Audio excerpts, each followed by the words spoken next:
Medina शरीफ की एक छोटी सी गली में घर था। बाहर से देखने में बिल्कुल साधारण, लेकिन उस घर के अंदर रहने वाले लोग कोई साधारण नहीं थे। ये था बीबी फातिमा और हजरत अली रजी अल्लाहु अन्हु का घर। एक ऐसा घर जहां गरीबी थी लेकिन सब्र था, तकलीफें थीं लेकिन शुक्र था, कमी थी लेकिन अल्लाह पर यकीन था।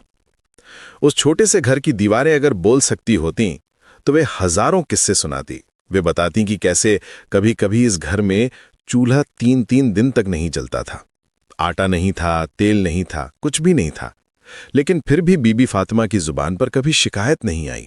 उनके नाजुक हाथ आटा पीसने से छिल गए थे, उनकी उंगलियों पर छाले पड़ गए थे, बच्चों को संभालने से कंधे दुखते थे, लेकिन उनकी जुबान पर हमेशा अल्लाह का शुक्र था। जब रात का अंधेरा गहराता था और पूरा मदीना सो जाता था, तब भी बीबी फातिमा जागती रहती थीं। कभी हसन को दूध पिलाना होता था, कभी हुसैन को सुलाना होता था। थकान से उनकी आंखें भारी हो जाती थीं, लेकिन मां का दिल कभी थकता नहीं था। एक रात की बात है, घर में कुछ भी खाने को नहीं था।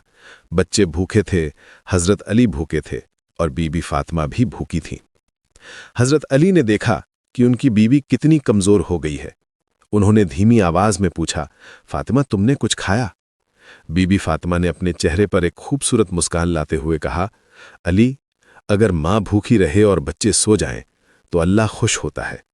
ये कहकर उन्होंने अपने बच्चों को प्यार से सुलाया, उनके माथे पर हाथ फेरा और खुद भूखी ही रह।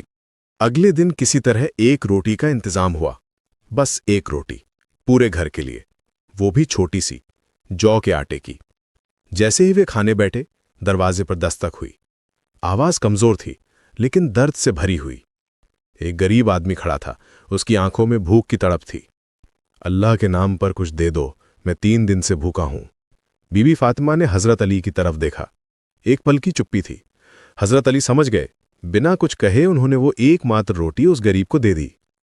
बीबी फातिमा ने अपने शौहर का हाथ पकड़ते हुए कहा, अली, हम आज भूखे रहेंगे, मगर अल्लाह के यहां हमारा दर्जा बुलंद हो जाएगा। और सच में उस रात अल्लाह ने उनके इस त्याग को देखा और उनके लिए जन्नत में खास मकाम तैयार किया। दिन गुजरते गए, बीबी फातिमा का हाल और भी मुश्किल होता गया। सुबह से शाम तक घर का सारा काम अकेले करना, बच्चों की देखभाल, आटा पीसना, कपड़े धोना, पानी भरने के लिए कुएं तक जाना पड़ता था। उनके नाजुक हाथों पर छाले पड़ गए थे, कंधे पर पानी का घड़ा उठाने से दर्द होता था। हजरत अली को बहुत तकलीफ होती थी ये सब देखकर। एक दिन हजरत अली ने प्यार से कहा, फातिमा, रसूल अल्लाह सल्लल्लाहु अलैहि वसल्लम से एक खादिमा मांग ले, यानी एक नौकरानी मांग ले जो घर का काम कर सके। लेकिन बीबी फातिमा ने बिना एक पल सोचे जवाब दिया, अली, मैं दुनिया की सहूलत के लिए आखिरत का अजर क्यों छोड़ूं? अल्लाह मुझे जो भी मुश्किल दे रहा है उसी में मेरी भलाई है। ये बात किसी तरह रसूलुल्लाह सल्लल्लाहु अलैहि वसल्लम तक पहुंची। वे अपनी प्यारी बेटी के घर आए। उन्होंने देखा कि फातिमा कितनी मुश्किल में है, उनके हाथ कितने घायल हैं, लेकिन फिर भी उनके चेहरे पर सब्र और शुक्र के निशान हैं। रसूलुल्लाह सल्लल्लाहु अलैहि वसल्लम का दिल पिघल गया। उन्होंने कहा, फातिमा, मैं तुम्हें कुछ ऐसा देता हूं जो किसी नौकरानी से बेहतर है। और फिर उन्होंने तस्बीह फातिमा सिखाई। सोने से पहले 33 मरतबा सुभान अल्लाह, 33 मरतबा अल्हम्दुलिल्लाह और 34 मरतबा अल्लाहु अकबर पढ़ लिया करो। ये तस्बीह बीबी फातिमा के लिए दुनिया की हर नौकरानी से बेहतर साबित हुई। इससे उन्हें रूहानी सुकून मिलता था, अल्लाह से करीबी महसूस होती थी, उनकी थकान दूर हो जाती थी और दिल में एक अजीब सा सुकून आ जाता था।